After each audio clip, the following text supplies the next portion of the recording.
friendo Steve here. And Larson. Whoa. Oh, sorry.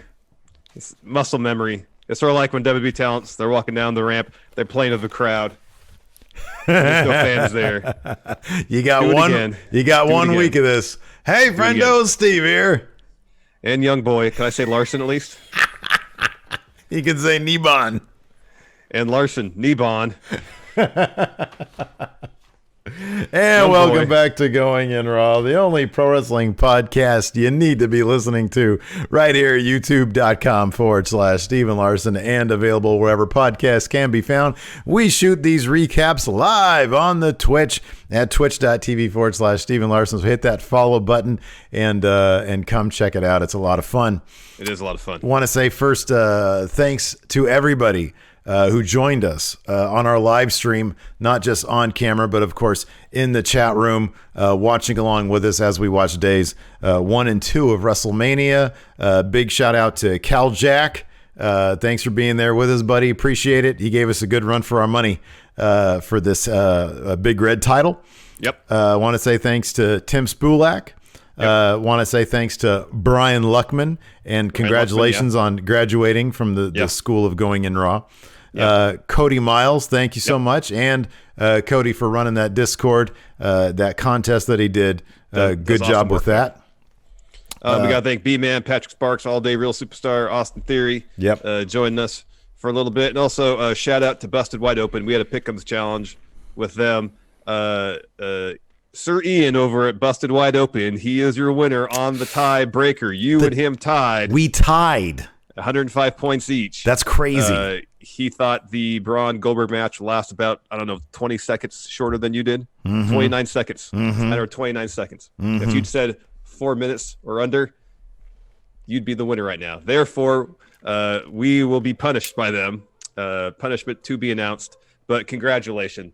And if you haven't gone and subscribed to their channel, please do so. Busted Wide Open on YouTube. Great stuff. I am happy to say, though, that we were able to convince a lot of our subscribers today, a lot of our chatters today, to go over to the Busted Wide Open YouTube channel and subscribe. We got them like 300 subs. So I think we did a good thing today. I think that was pretty cool. Agreed. I think so, too. And then, Wayne also was on our stream, but whatever. Oh, that's right. Anyways, man, so WrestleMania Day 2. This was something else, man. Obviously, it was punctuated the match that everybody's going to be talking about. Similar to last night, everybody's talking about the pre-filmed Boneyard match. Everybody's talking about Firefly Funhouse match. This was something else, man. This was inspiration. This is what I'll lay it out here this way. The Boneyard match was really fun. It was good. It was like a really good episode of Law and Order. The Firefly Funhouse match was like Zodiac. Yeah, it's if we're using comparable genres in that sense. Interesting. You're going with the police procedural for the metaphorical, the allegory. Yeah. Whereas Law and Order, a really good episode of Law and Order is wildly entertaining. Yeah. It could be really engrossing. You get into it, but that's kind of all it is. There's some good character work, maybe an interesting plot, some decent drama. You leave that saying, all right, that's an hour well spent. Whereas Zodiac, there's something there. Yes, it has all those things, but also has depth, character development beyond your wildest imaginations, and multiple things that demand multiple viewings. And that's exactly what this Firefly Funhouse match had. Like, I got the broad strokes, I got the beats they were hitting, all the same. I feel like there's little things in there that I missed that I could watch 5 times and still learn new things. It was, I say this without a hint of irony, it was an absolute work of art. Yeah, I would compare, if we're comparing things, I'd compare the Boneyard match to perhaps a climactic season-ending scene from Sons of Anarchy, and then the Firefly Funhouse match to perhaps one of the better episodes of Twin Peaks. Because holy crap, this was absolutely a work of art. The fact that John Cena stepped in there and gave everything he had to make this work. The fact that we're assuming Bray Wyatt, and it's going to be interesting at the end of the day to see what the creative process. Maybe someday we'll find out what the creative process is here with the Firefly Funhouse match. But man, I was riveted. I was entertained. I was shocked that they went where they went. This was amazing. It's funny, man, because like I was thinking about this today. I wonder if one of the reasons why Vince, and this maybe is just completely out of the realm of possibility. I wonder if one of the reasons why Vince feels the freedom to do what he does the way he does it, not just because he's been so successful at it, but when he pisses us off with things like, hey, let's not even explain where Roman is. Mm-hmm. Let's do these little things that sort of piss off the audience, because he knows that it's just a matter of time before his company, somebody in his creative department, comes up with something that will steal that buzz, but in a positive way. Because for every time, I'm going to forget about the fact that they didn't mention Roman Reigns. I'm not going to forget about the Boneyard match or the Firefly Funhouse match. I'm not going to forget about those. Mm-hmm. And so I wonder if just over the years, he's come to understand, every time they crucify me, they make me a god 2 days later when I do something really, really cool. And that just seems to be the case. I think in these circumstances, I might be giving him a tad bit too much credit, just because I think circumstances dictated they have to kind of operate on the fly. And I don't know if consciously Vince is like, well, I won't do this because I know this is going to happen. I don't think that he thinks that to that detail. I think that over a long period of time, he understands that, yeah, they're pissed off. What do I care? Tomorrow they'll love me. I honestly think that's probably in a broad sense. That could be. Because it's interesting to think. If this was your standard WrestleMania in terms of it being a stadium show, neither of those matches would have happened. The Firefly Funhouse one might have. Maybe. That could have. Boneyard, that's a possibility. For sure, no. What was the original? So wait a second. I forget. Well, there were different plans. Well, there were rumored different plans going into it, wasn't there? I forget what. Well, at first it was going to be like they were setting up to be Bray Roman, but then it was obviously it was going to be Roman Goldberg and then Cena Bray. Yeah. And then I don't think. But I mean, like until those two matches were confirmed more or less, even just by reports prior to the official announcement, there was a lot of rumors going around that there was those four guys in some combination. Right. Yeah. So I mean, I don't know. That one, I think that'd be an interesting story to tell. That'd be an odd story to tell in the ring. It almost necessitated the Boneyard match. Obviously, that would have been in the ring completely. Match, But it is a situation. I'll be honest with you, man. Like looking at these WrestleManias, I'm looking back at this one. I believe with fond memories. All things considered, given the hand they were dealt. There's a couple finishes that were a bit of head scratchers. The Edge Orton match went on way too long. Mm-hmm.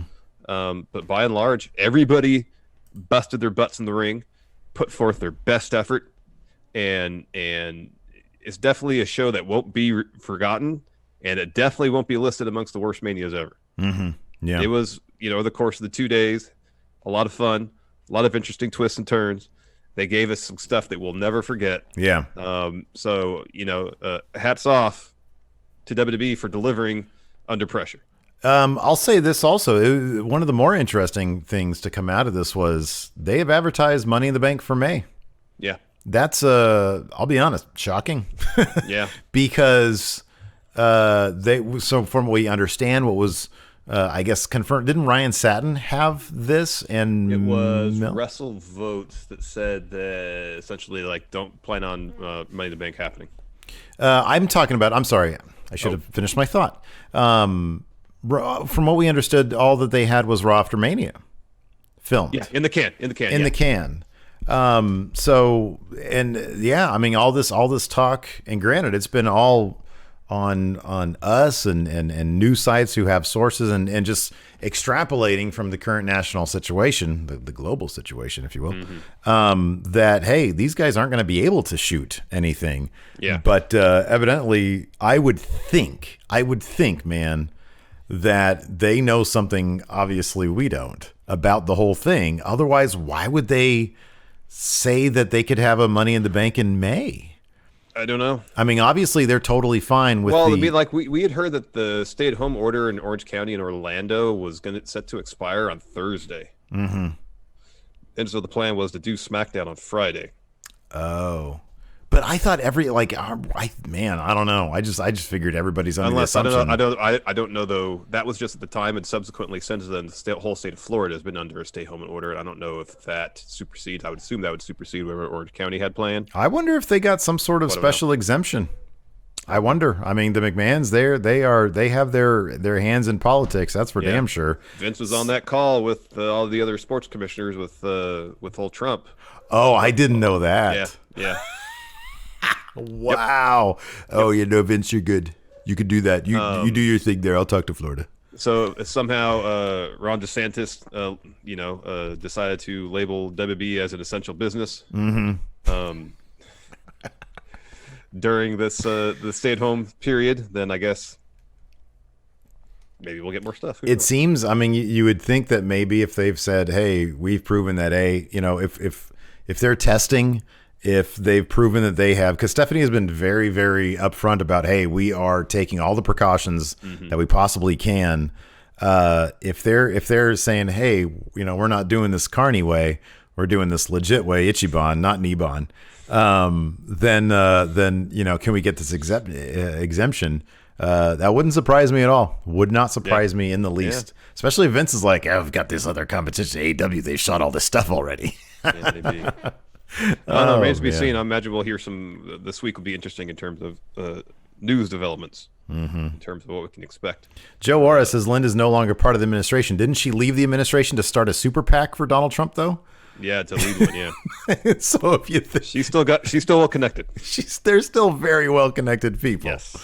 Oh man. So anyway, once just being part of the administration, hey, that's just step one, man. That's just step usually one. Usually step one, then either from that you're on the super PAC territory or you're a lobbyist. Exactly, yeah. Those are your two career paths from there. Yep, you're exactly right. And maybe then you could circle back around to being a politician. Anyways, let's get into this. On the pre-show, that kind of kicked off with the Street Profits promo.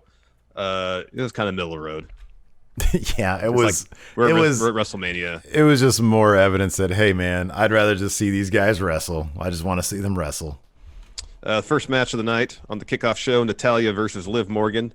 This was a fun match. They kept it relatively short. Natalya got a bunch of offense in, and there was a sequence where they were trying a bunch of roll-ups. Liv eventually got a roll-up to secure the win. One thing I really liked about this match is that they were talking a lot.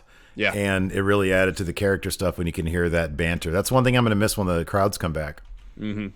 I feel like we got quite a few shows. I mean, we get more shows in the near future before crowds come back, though. I think you're very right about that. Next, we see Dolph backstage. He's trying to text or talk to. He's leaving a voicemail, I believe, for Mandy. Mm-hmm. Sonya comes in, and he's like, "She won't answer my calls," and he's like, "Yeah, she's not answering my calls either."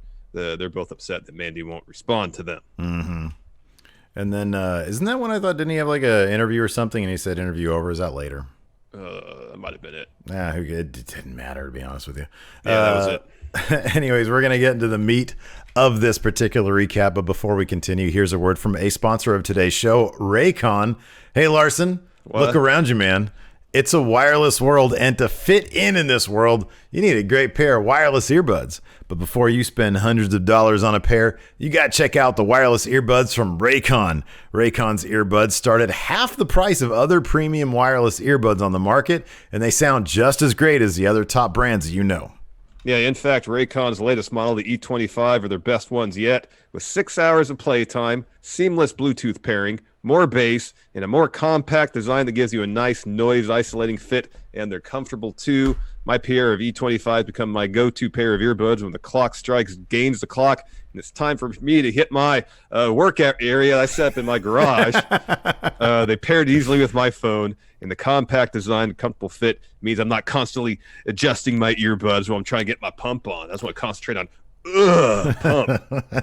Plus, Raycon earbuds are stylish and discreet with no dangling wires or stems and have been seen on celebrities like Snoop Dogg and Cardi B. Pick up a pair and see what all the hype is about. Now's the time to get the latest and greatest from Raycon. Get 15% off your order at buyraycon.com/raw. That's buy, B-U-Y, raycon.com/raw for 15% off Raycon wireless earbuds. Buyraycon.com/raw.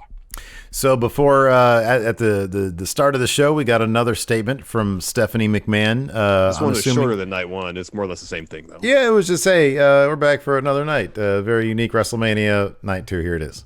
Weird times we're living in. Let's all be entertained. Yeah, exactly. We got an intro package once again. I think it was the same one they had yesterday. No, it's different. Was it different? Yeah, it was different. I thought I saw somebody in chat complaining it was the same thing. No, I thought it was different. After that, we had Gronk's intro filmed probably moments after. Dude, literally, it was like, okay, you got the night 1 intro. Here, unzip your jacket, and then we'll do night 2. Easy. They could just check that off. It's always fun checking things off. Dude, man. He was probably the Performance Center for 45 minutes. Yeah. He walked out with that 24/7 title, didn't he? You did. You did. First match of the main card. I was kind of surprised they kicked off night 2 with this match, but it was a fantastic match. Mm-hmm. Charlotte versus Rhea Ripley. These two women laid it all out there, man. They really did. They really did. You could tell they came in. They were working their butts off. It was crisp, physical. They were telling a good story. It all came together. This is a great question here from Fear and Loathing in the chat. He says, "What was the Raycon sound blast of the night?" It's probably when the NWO music hit, and I was going to say that too. Not expecting, like everything else, kind of fit into what they were telling in terms of the John Story storyline. And then when they get to NWO Nitro, we'll get to it more later. But like, it's just brilliant. It is. So early on, Rhea hits Riptide. We're like, squash match. Yeah. Charlotte kicks out. Up to this point, no one's kicked out of Riptide. Yeah. So Rhea maintains control for a while until Charlotte drapes Rhea's leg over the top rope, starts working the leg. Charlotte concentrates her offense on the leg. Why? Figure 8. Mm-hmm. Don't worry, that would come into play. Yeah. So there were times where Rhea would mount some sort of comeback, and then only for Charlotte to start working that leg again. Several chop blocks, working the knee. At one point, Charlotte tries for a figure 8. Rhea escapes that, reverses it into a reverse cloverleaf. Charlotte escapes that, tries again for the figure 4. Rhea fends her off. Charlotte's up top. She goes for the moonsault. Rhea gets her feet up, and then Charlotte responds with a spear, and then she locks into figure 4. And Rhea's, scrambling, trying to get to the ropes. Charlotte sinks in that figure 8. Mm-hmm. And again, Rhea's taken. It wasn't like a ton of time, but she was trying to. You could see her looking around, trying to find a way to get out of the situation. Realize she's stuck, and then she has to tap out. Yeah, but in a situation where the attacks that Charlotte was doing on Rhea's knee, there was 2 chop blocks that looked legit. They looked like the knee had been thoroughly tweaked. And then when she was in that figure 8, man, her legs were locked in. It was like the first time I've actually seen the figure 4, like, leg positioning where it was like, wow, that's actually locked in. Usually it's like, oh, you can get out of that easily. This looked great. This looked really good. Yeah, it was good. I mean, it's disappointing to see Rhea lose. That being said, you know what, man? I liked how unpredictable. It's unpredictable. It offers different possibilities where they can go with this. I think our concern is Rhea's great. We've seen plenty of NXT Women's Champions who have had long reigns as champion. It's kind of nice to see the belt, be hot potato a little bit, if you will. I agree. It's been too long, man. Shayna had that title forever, like a record-breaking, and she had it after the last record-breaking reign. So it is good to see that, and it's good to have them mix it up a little bit. And I like also that, Charlotte's presence on NXT didn't exactly pop ratings, but I'm glad that they didn't let that deter them from telling whatever story they want to tell with her. She ain't doing a whole hell of a lot on main roster. She's literally already done everything she possibly could. Everything. And maybe there's a situation where they looked on paper as like, okay, in their minds, which match do we think needs to have the huge babyface win in front of the large crowd? Mm-hmm. And this is the one they felt needed that. I wonder, and this is, I almost feel stupid suggesting this, but is any of this going to be related to, because they haven't used them at all, to the 4 horsewomen versus 4 horsewomen thing? Is it possible that they're going to bring Charlotte into NXT to advance that? They haven't done anything with Jessamine Duke. I would no. I mean, if Shayna was still around, maybe. Yeah. Maybe she will be around still. I don't know. But I haven't seen them do anything with Jessamine Duke and Rina Shafir. No. No, I'd be absolutely shocked if that was part like of they don't even know what they're doing like next week. No. Let alone 2 years from now, whenever they're going to be able to wrestle. Yeah, no. Anyways. The result again was somewhat disappointing, but the match was fantastic. It was a really good match. Mm-hmm. After that, this match actually did happen. Joe Horace says, are Duke and Shafir still in the company? Yeah, I think so. Oh, Jessamine Duke just had surgery. That's what Mr. Forbesy says. Oh, okay. I know she's been on social media a lot. Mm-hmm. Next, we had Alistair Black versus Bob Lashley. Bob Lashley was not in quarantine for WrestleMania. This match did happen. Yeah. And it was fun. It wasn't that long, but it was definitely one of Bob Lashley's best matches since rejoining WWE. He had pants, too. He had great-looking pants. He had really good-looking pants. Yeah. And they weren't, like, elaborate. They weren't, like, super fancy. I'll be honest with you. I kind of feel like it's just the newness of it. Part of it. But it's gold and black. This great color scheme. Anything looks good on him. And, gold and black especially. Gold looks great on people. Yeah. It's great. Up against black looks amazing. The design was simple. Wasn't too much. It was great. Yeah, I don't think it was just the newness. I think they were good looking pants. Yeah, but at the end of the day, if they don't do something cool with Bob Lashley, like it's just going to be boring again. Well, yeah. Pants ain't going to help. Pants ain't going to change that. Some great pants did made a world of difference. Let's talk about the horns on Alistair Black's shoulders. Those might have been a bit much. What? He looked uncomfortable in them. That's why it seemed like a bit much. I think it was uncomfortable for him. That's why it was a bit much. Yeah. Anyways, Bob Lashley went for a spear, ate a knee from Alistair Black. He took control. Bob Lashley, this is great. He had him up towards the finish of the match, for a Dominator. And Lana yells at him to instead do a spear, and he puts down Alistair Black and blows a kiss. Does that to Lana, blows her a kiss. And then he sets him up, but he just eats a black mass, and Alistair Black got the win. Yeah, he charges towards Alistair. Alistair hits black mass. Not shocking at all. No, I mean this will be the start of the end for Bob Lashley and Lana. They need to start. More importantly, they need to start doing something more interesting character-wise with Alistair Black. They've stripped him of his mystique thanks to that silly room stuff for a year, and then this meaningless win. Like that rumble, you know what? He is so lacking in anything interesting that if they had pulled the trigger on that rumble win, they would have done like a match and taken it back away from him. I know. They would have Mr. Kennedy him. Or he would have faced Brock and then this got squashed. Yeah. Totally. After that, we had a Sasha and Bailey interview. And so when they're both being interviewed, they're all, team, no, we're not going to, go against each other. No, we're all about sticking by each other. And then if it's just down to the two of us, you never know what's going to happen. And then Bailey goes off and leaves. And then Sasha is asked, hey, you've never actually won the SmackDown Women's title. Yeah. And so she looks at Kayla, and Kayla, I think, says, well, how do you feel about that? And she just looks at Kayla and says, well, just wait and see what happens. Ooh. Foreshadowing, maybe. Yeah, maybe. After that, we had a Gronk interview where the host was asked about the 24/7 title bit from the day before. He says, I want that title by the end of the night. Ooh, but he's got to pin his best friend, Mojo, to get Mojo. But can he do it? Will he do it? Will he do it? Yeah, he will. Can he do it? Yeah. Oh, yes. Yeah, he can. But will he? Remains to be seen. Yes. Next, we had an Otis and Dolph recap, and of course, when you see the recap, you know the match is happening next. This was one of your most anticipated matches of the night, Steve. Did it deliver? Yeah, man. I thought it was great. The finish was great, man. It started off really fast.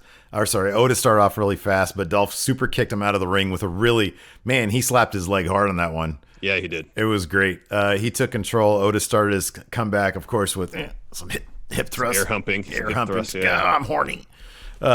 He dropped Dolph with a couple of huge clotheslines, a body slam. He rams Dolph into the ring post. He had a pop-up power slam. That looked great. Sets up for an elbow. Sonya Deville, who not just an elbow, the caterpillar elbow. Yes, sorry. Sonya Deville, who had come to the ring with Dolph, got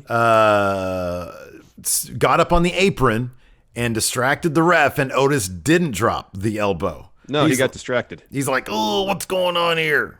Meanwhile, Cal is yelling at him to drop the elbow. Yeah, he's saying, just drop the elbow. Yeah. So the ref is distracted by Sonya.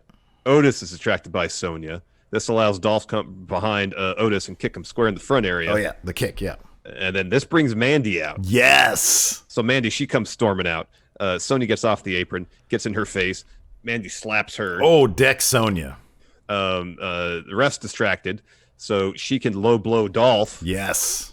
And then Otis hits the caterpillar elbow to get the win. Yeah, Afterwards. and the gal, because then Mandy Rose comes in. She, does the arm raise thing. She gets into his arms. He's carrying her like it's Officer and a Gentleman. Yep. And then plants a big old smooch on her. Yep. Oh, man. And then they get out, and then he gets her back up, and he carries her out. Yeah. Officer and a Gentleman, man. They love these 80s movies. They do. A love connection perhaps has been made.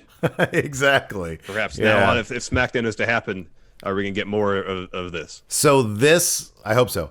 This is the match that really, really needed the crowd. Yes. This crowd would have been all over this. It's been such a wonderfully built feud that has been very simple, very straightforward. I know there was the goofiness on SmackDown with the Mustafa Ali hacker stuff. Yeah, I was kind of wondering if they're going to have the hacker involved in this too. I don't know. I mean, I'm assuming Dolph's going to move. Yeah, Dolph will probably move on, but they're going to continue. I mean, Otis and Mandy are going to be a thing, and who knows how that's going to play out. But this was a very, very simply, and the thing is, it got by on the strength of its performers. I mean, you can't cast this any better. You really can't. And Otis, everybody loves Otis. He's absolutely great at the job that he does. So yeah, I'm looking forward to it more. I'm looking forward to making fun of it more, because there's plenty there to make fun of. But I do that with reverence because I really like this feud. Yes, you love it, I dare say. Speaking of love it. Another thing you love, Steve, is a great shave. So before we continue, here's a word from our sponsor, Harry's Razors. Harry's knows sometimes it's better to stay inside at home, and that's why they ship their products directly to you so you can experience the quality of a Harry's shave in just a few days from the comfort and convenience of your home. You got that right. I've been using Harry's for a while now, and I've always liked that they offer quality, durable blades at a great price.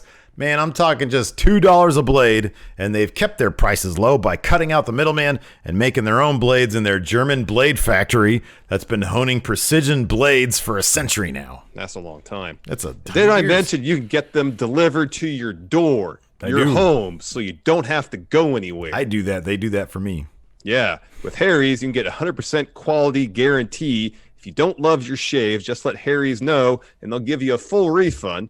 Also, 1% of proceeds are set aside for nonprofit organizations devoted to helping provide access to better health care for men and veterans. That's awesome. And right now, Going In Raw listeners can redeem their Harry's trial set at harrys.com/GIR.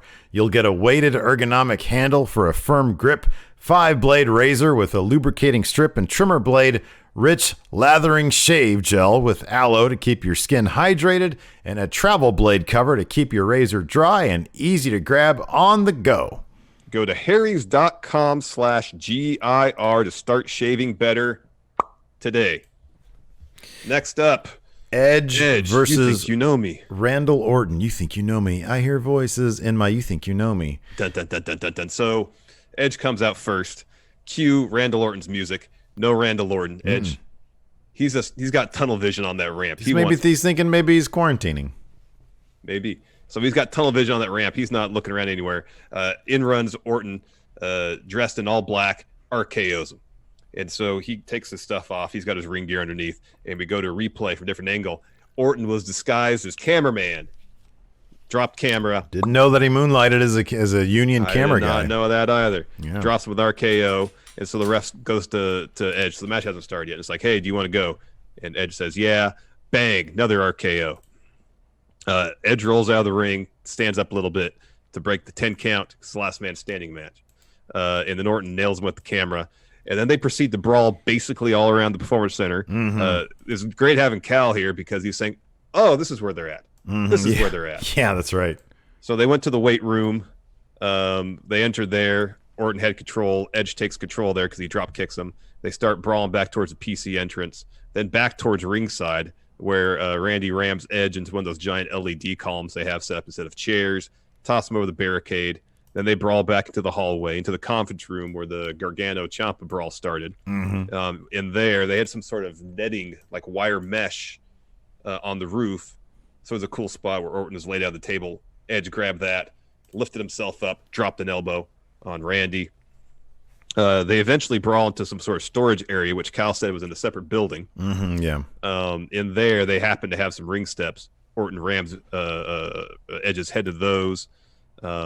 They brawl to like this little interview set they have there, where Edge throws a sandbag at Orton, and then Edge puts Orton on a table, climbs up a ladder to the top of like a storage cage, drops an elbow from him on there.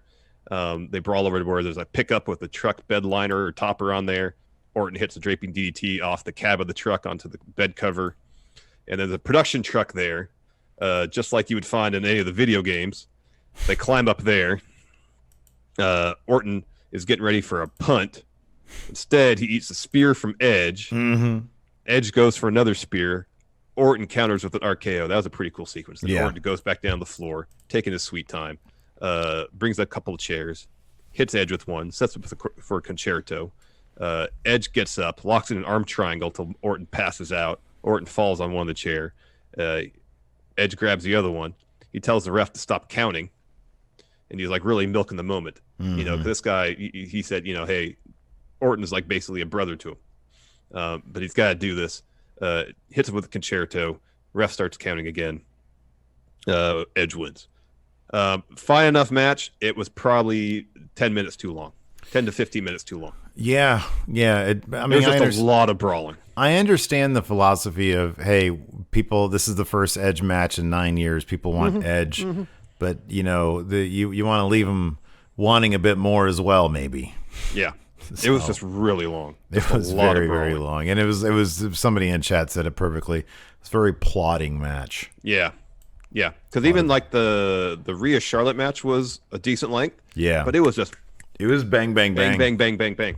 Totally. There was no let in the pace of that match. It was really good for that, for many reasons for that. And this one I thought the beginning of night 2 had such good energy in terms of the pace of the matches. This killed it, yeah. And it really just dragged it down. Yeah, this again, I think this also, it's funny because even without a crowd, the Otis Dolph really managed to deliver. It was a fairly quick match. It was booked, you know, beat by beat what the story should have been without any extra fat on it. And you know, it didn't overstay its welcome at all. It did what it needed to do. Yep. This did a lot more. Yeah. After that, we had this 24/7 segment where there was a brawl. So everybody comes Mojo, and then a bunch of people. I didn't recognize anybody. I assume these are like NXT deep cuts. Yeah. Or simply local people. I don't know. Yeah, I don't know. I didn't recognize anybody. It was kind of bizarre. Anyways, there's a big brawl. They're brawling to the foot of the perch. Yeah, so Gronk goes, he's up on the perch, and he does a coffin drop off the perch. Yeah. And they catch him very nicely. He takes out everybody. Yeah, and he pins Mojo, gets the title, runs off. He's new 24/7 champion. 7-Eleven, yeah. Yeah. After that, we had the Raw Tag Team title match. Angel Garza and Austin Theory, all-day real superstar B-Man Patrick Sparks, taking on Street Profits. They kept this match pretty short. Yeah, they did. I'm guessing because most people realize that 2 fairly recent NXT call-ups, including one that is called up a week ago, weren't going to win the Raw Tag Team titles. Right, exactly. But the Street Profits win was set up to crescendo with what is, I would assume, the official call-up of one Bianca Belair to the Raw roster. That was rad. That is a moment I really wish. Although, she looked like she was happy as can be in the moment. And then I saw some pictures on Twitter where they were taking some official pictures. Oh, yeah. And she's like, on their shoulders still. This I really wish was in front of a crowd. I think the crowd would have popped for this. I think she's awesome. And yeah, she looked like she was in seventh heaven, getting to be, she was, when she was up on their shoulders, she was rubbing her husband Montez Ford's head. I thought it was really cute. It was really cool. good. The finish of this match saw Garza's head for a wing clipper. Ford hits him with an enziguri. Dawkins and Austin Theory are in.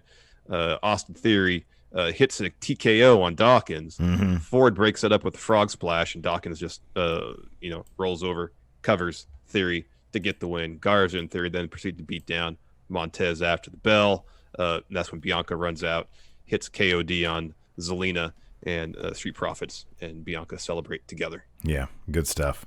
After that, because Gronk had absconded with the belt, Titus O'Neil took over as host. And when I saw him standing there looking like he's about to give a TED Talk, I was thinking to myself, man, how cool it'd be if he was like a general manager.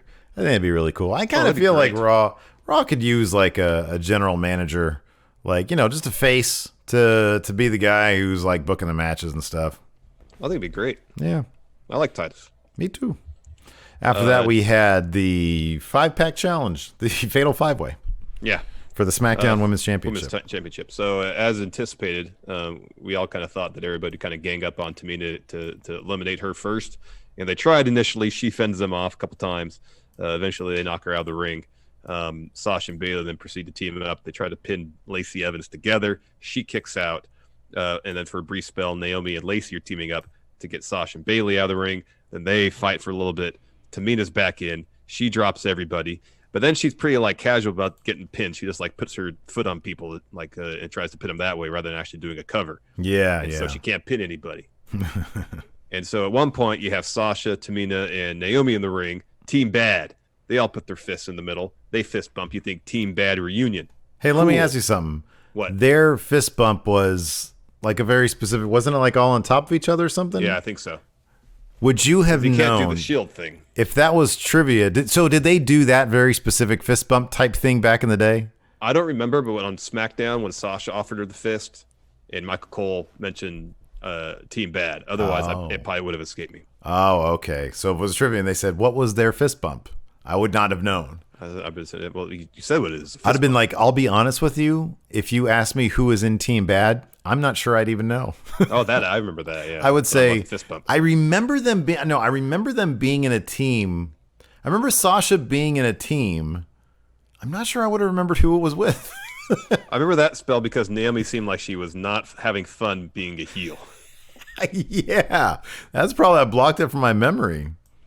I remember the what were they called? The submission sorority. Yeah, they changed that name, and they had to change that to like Team PCB. Yeah. Yeah, it was all bad. Like, who's coming up with these names? They're terrible. Names are terrible. They've always been terrible. So we think we're getting a Team Bad reunion. No, to me, the super kick Sasha, and I think drops Naomi with a Samoa drop.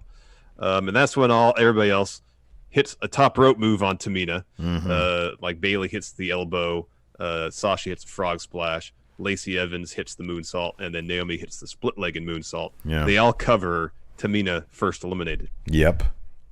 Naomi goes on a run then. She locks Sasha into that cool submission move she has. Bayley breaks that up with a running knee, and then Sasha hits the backstabber bank statement. Naomi taps. So now we get Bayley and Sasha against Lacey Evans. They all have history, of course. Oh, yeah. So Bayley's priming to knee Lacey Evans in the corner. I believe Sasha's like kind of holding Lacey there. Lacey escapes, so Bayley accidentally knees Sasha. Lacey's going for a roll-up, can't get it. Bayley hits a knee, goes for the cover. Lacey kicks out. So Sasha comes back in, and she gets in Bayley's face, and they're arguing back and forth. And Bayley's like, all right, let's get through this match. We'll talk about it later. Let's just get through this match. We'll talk about it later. And there's this great sequence where Lacey comes from behind Sasha. Bayley pushes Sasha out of the way, but Sasha ends up being a huge women's right. Yeah. That was great. Yeah, that was rad. And then Lacey pins Sasha while Bayley leans against the ropes and just watches it happen. She doesn't try to break it up. Bayley was sort of recovering from the sequence, and she sold it not like she was hesitating. She sold it like she was shocked at what was happening because it was happening so fast. I know, but you know, if someone whose mind is like, oh, my friend is maybe turning on me, could see that and think, you just let me get pinned. Yeah. Oh, no. Yeah. From Sasha's point of view storyline, you're absolutely right. Yeah. The way Bayley sold it, though, it was, what the hell? Like, I'm still kind of recovering from this. But no, I am sure. But then, you know, so it was sort of surprising how this finish eventually went down, because then Lacey Evans, she took control. Yeah. Lacey, well, first Bayley ties Lacey to the corner with the ring rope by the wrist. Yeah. Starts beating on her. And then she charges towards Lacey. Lacey hits her with a boot, unties herself, goes on a run, hits a moonsault. Bayley kicks out. And then since this a five-way match, no DQ, Sasha coming to from the woman's right, runs back in, hits a backstabber on Lacey. Bailey follows with the rose plant. Have they named it something different? Or they still just call it the rose plant? I don't know. Had they? Because I knew that was the name when she was back on the Indies, right? Yeah. Have they actually dubbed it the rose plant on TV? I don't recall. Okay. So she hits that for the win, and then Sasha comes in, puts the belt around Bailey, and raises her arm. So I'm guessing at this point, Sasha, her thing is now, well, I feel like my friend's turning on me. I feel like this is falling apart. And if I'm going to beat her, I want to make sure I beat her when the thing she values most is on the line, that being the SmackDown Women's Championship. It's one thing to cost her the match and have her lose the belt to Lacey, but it'd probably sting Bailey even more if I help her win and then I'm the one that takes it off her. Yeah. There's a lot of ambiguity they can play with there. Yes. Oh, man. Next. All right, let's get into this. Oh, we didn't really talk about it too much at the head of the show, but we could literally spend an entire hour talking about it. I can write a 13-page thesis on this match, man. This is something else. All right, so this is the Firefly Funhouse match. Yeah. So Cena walks down to the ring. I don't know why you expect it's a Firefly Funhouse match. Why I expect it to happen in the ring. Yeah. And then Bray interrupts. He's in the Funhouse. Yes. And he says some stuff, and he says he goes through a door. And he says, John Cena, I'm going to make you fight yourself. Something like that's what it was. Yeah. Make you fight yourself. He said, John Cena, tonight your opponent is you. Yeah. Something like that. And so he walks to the door, and then it zooms in the door. It pulls back out. Cena has been teleported to the Funhouse. Yeah, and he's confused as hell. Yeah, the Rambling Rabbit shows up, tells Cena, hey, Bray went through that door. Hey, man. Yeah. Be careful, though. But he went through there. Yeah.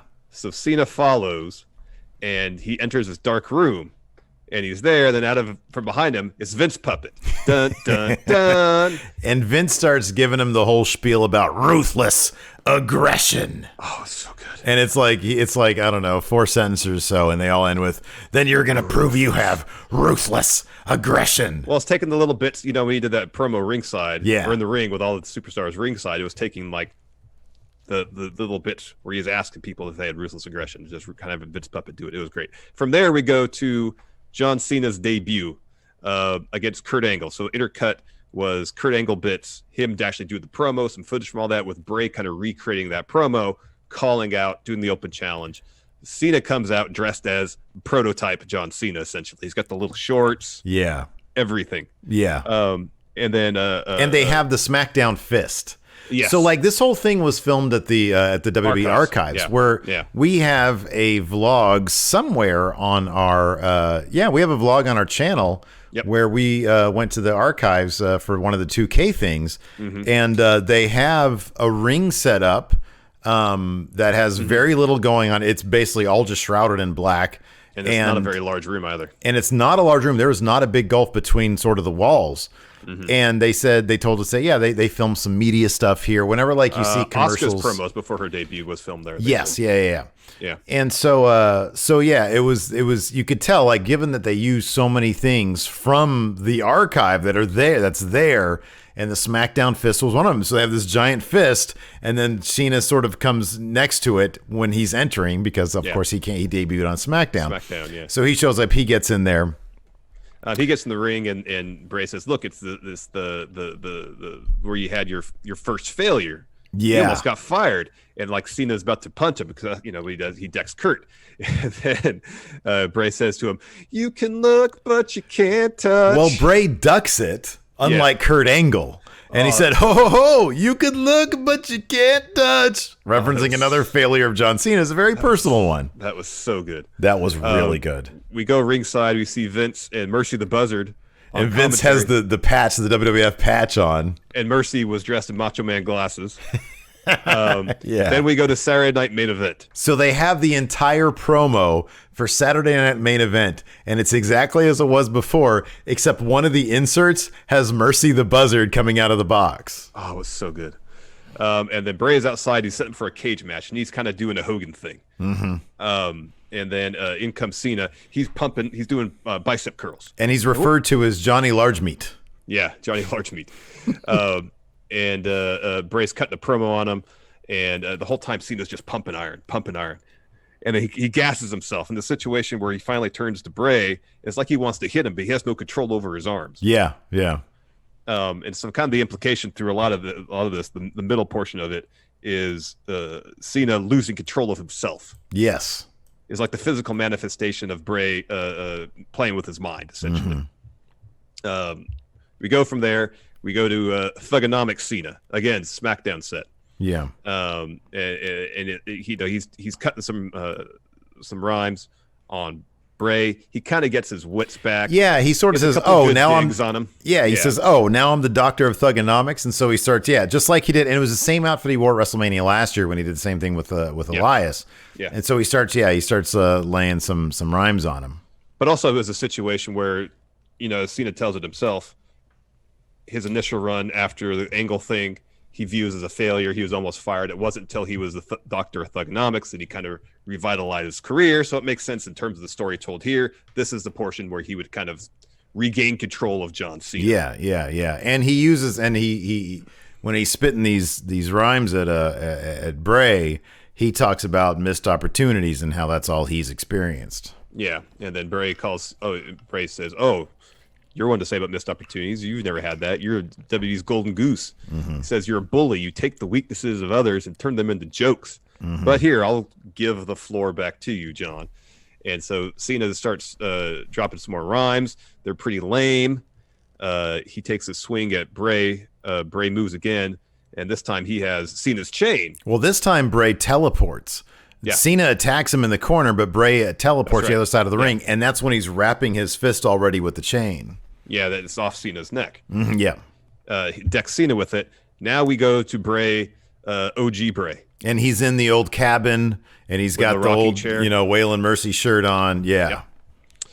He's dropping a promo about how WrestleMania 30 was supposed to be a prophecy fulfilled. And this is where it gets really interesting, because this is where he basically rewrites history. Yeah.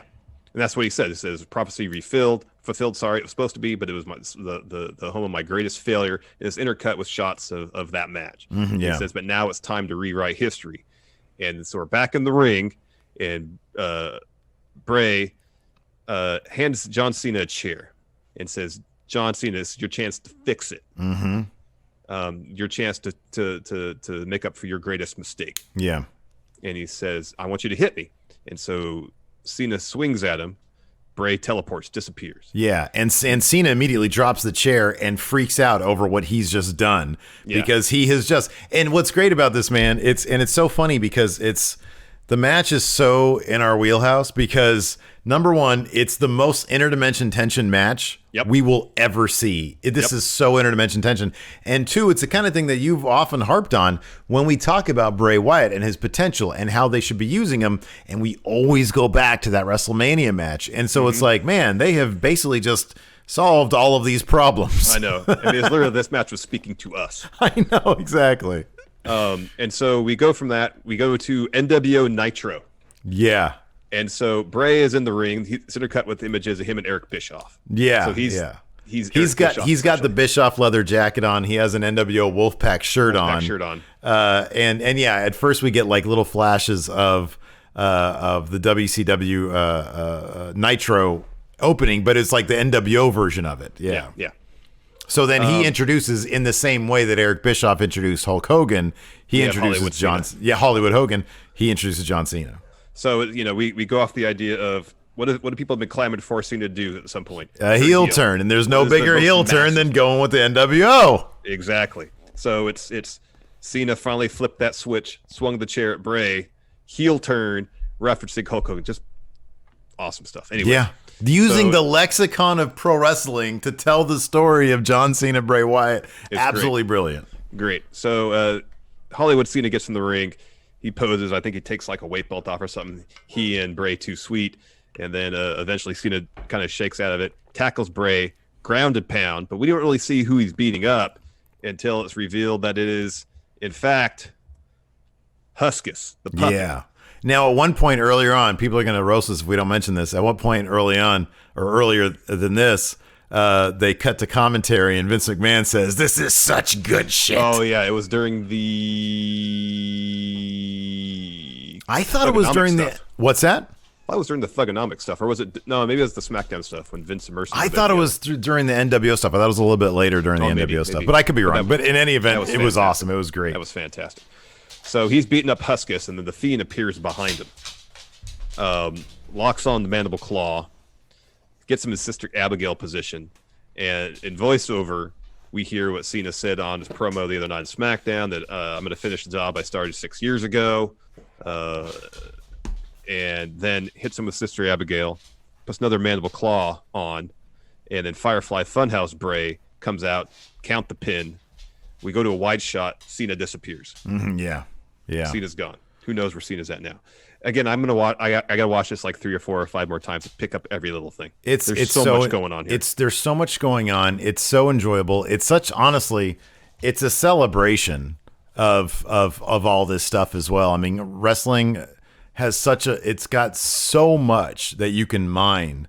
And that's one criticism that we often have with the WWE is that they don't mine it enough.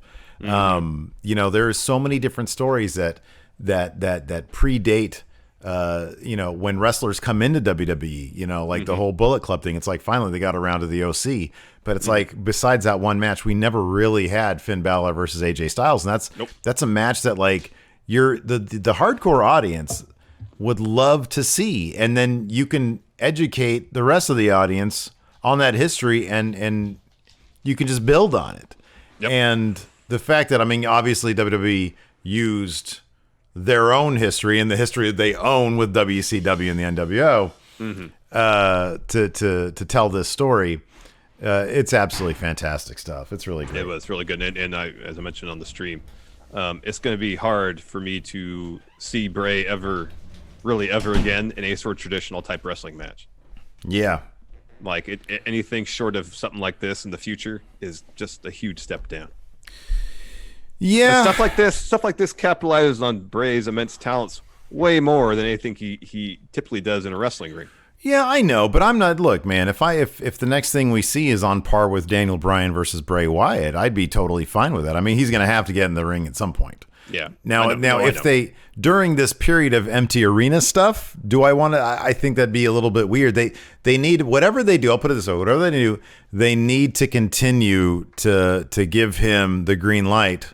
Give him the green light on what he wants to do, because I think that that's gonna be the stuff that really, really works. I mean, man, if they're paying attention and they see the Boneyard match, and then they see this, I mean, I'm really kind of curious.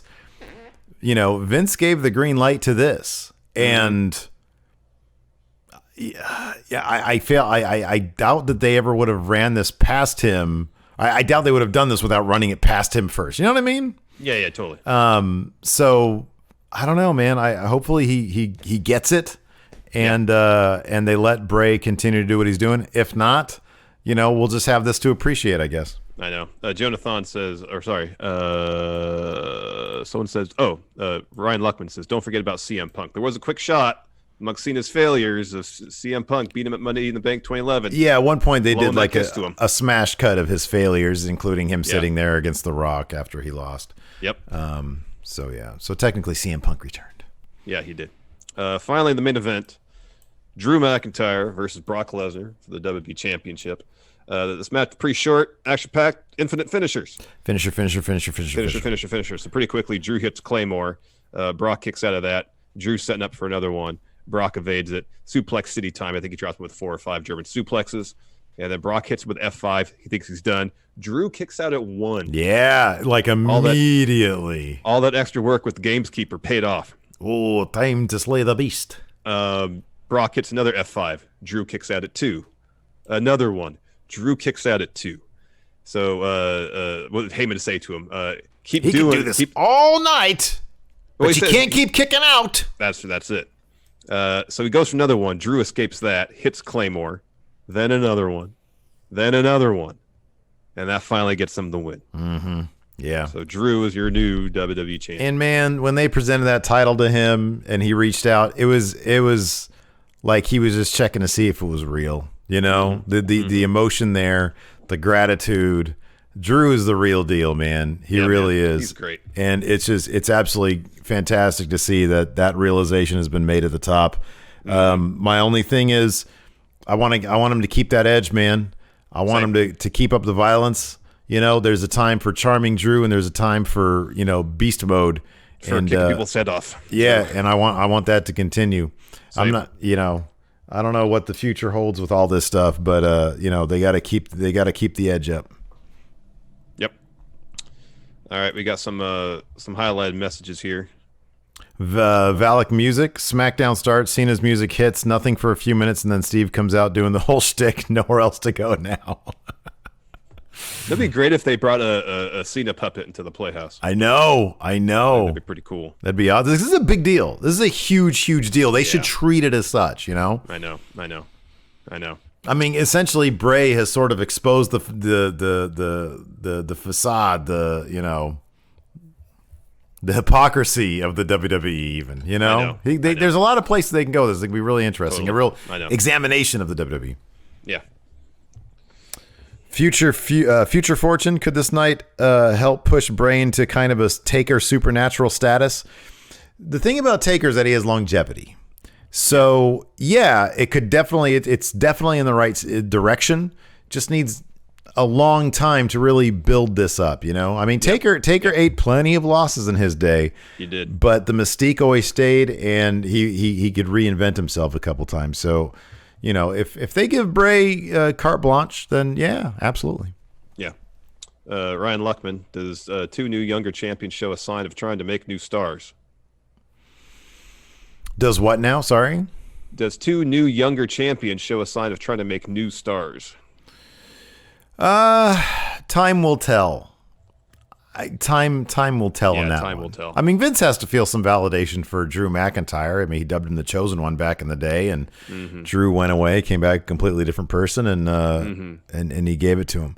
So we'll see how long it lasts, and hopefully they give him a good title reign. Braun Strowman, who knows?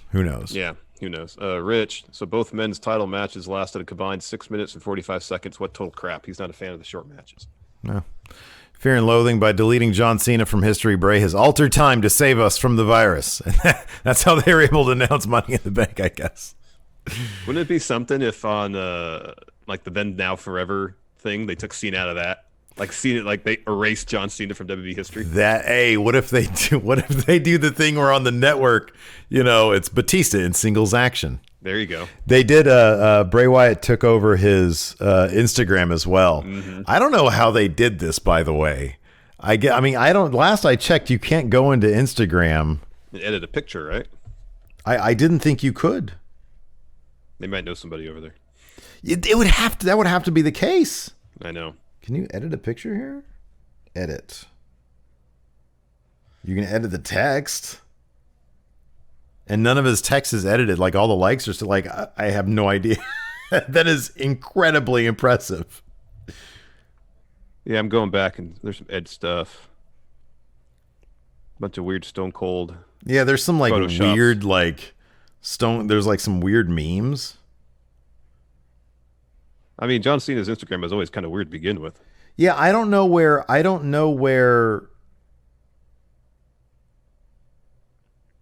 honestly don't know where his end, like if any of this is his. Yeah, I don't know either. Because yeah, he would post a lot of weird stuff, but like I don't know. It's just like a ton of memes. Whatever story behind this is going to be yeah, he's got like I think this entire account has been.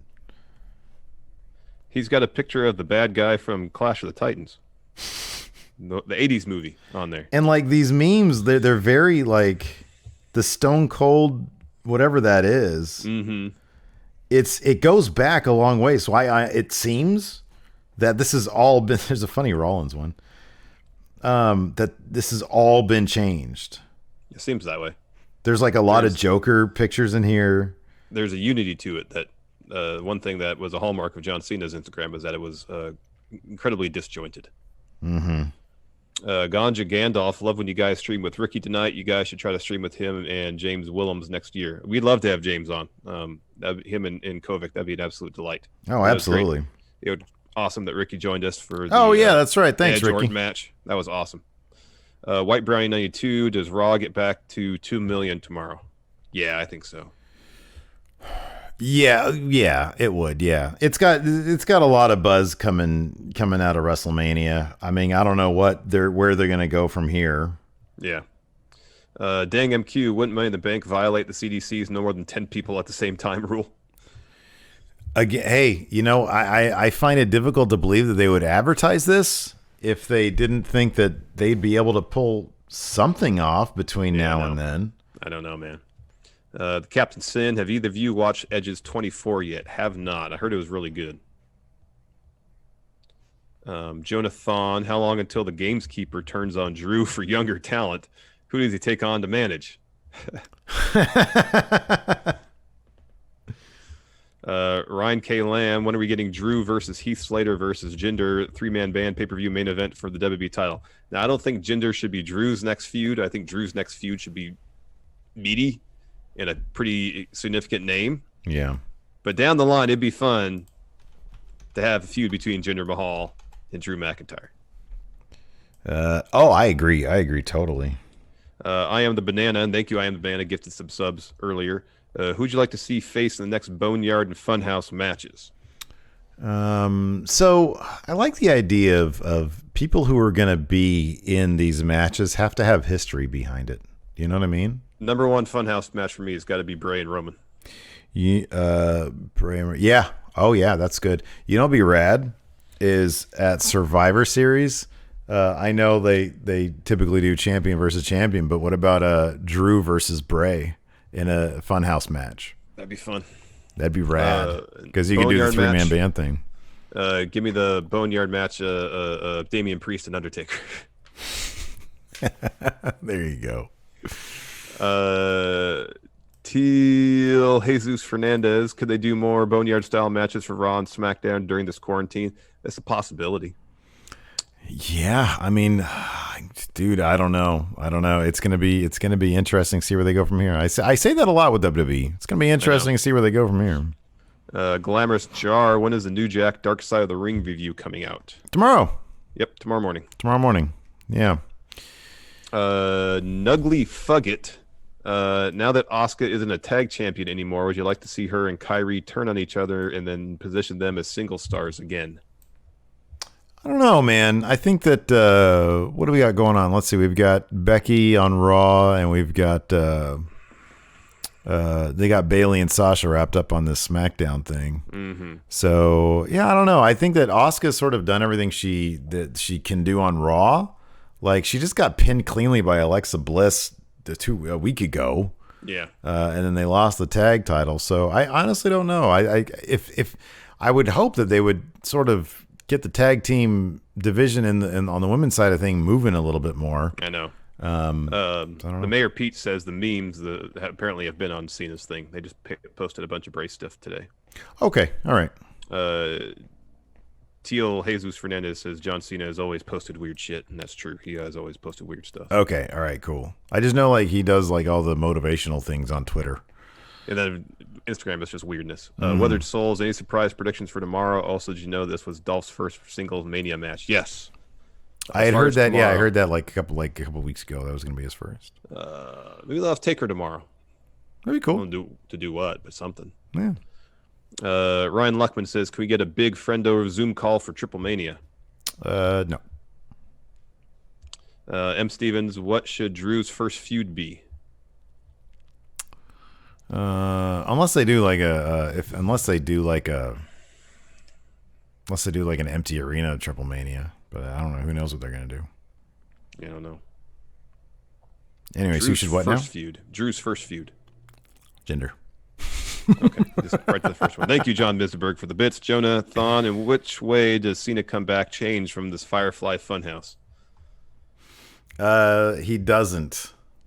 This is a retirement match. He's done. This is it. This is a great way to be written off TV. He's been erased from WWE history. Yeah. That'd be great. Shinobi Raven, how would you bring back Cena for an actual match now? I wouldn't. Be done. Got some questions here in the Discord also, Dominist. When will they get it through their heads that in such challenging times We need a classy, patriotic lady holding the SmackDown Ladies title as a symbol of unity for our nation. I'm assuming Dom is a fan of Lacey Evans too. Yeah, I was kind of surprised she didn't win that match, but Snake Sosa, does this just prove WWE does best when in a corner? I mean, there's history there. I wonder if there's a situation too where potentially, when they're in a corner, Vince can't micromanage as much. Mm-hmm. Maybe he actually has to delegate a little bit. Mm-hmm. I don't know. Yeah, seemingly, yeah. I mean, I wonder if his mandate was like, just get something on TV. And then everybody's like, oh, we have sort of a blank check now. We can do whatever we want. And they actually came through with some really creative stuff. I know. Ryan Luckman, so the man who tied Ric Flair for world title reigns in kayfabe is non-existent. Yeah. Yeah. Written from history. Now it's Ric Flair again. Yep. All right, man. Is that it? Sure. All right. Well, thanks everybody for tuning in. It's been a hell of a WrestleMania weekend. Yep. We'll be back tomorrow with our weekend roundup news brief. So thanks everybody for joining us. Till next time, we'll talk to you later. Goodbye.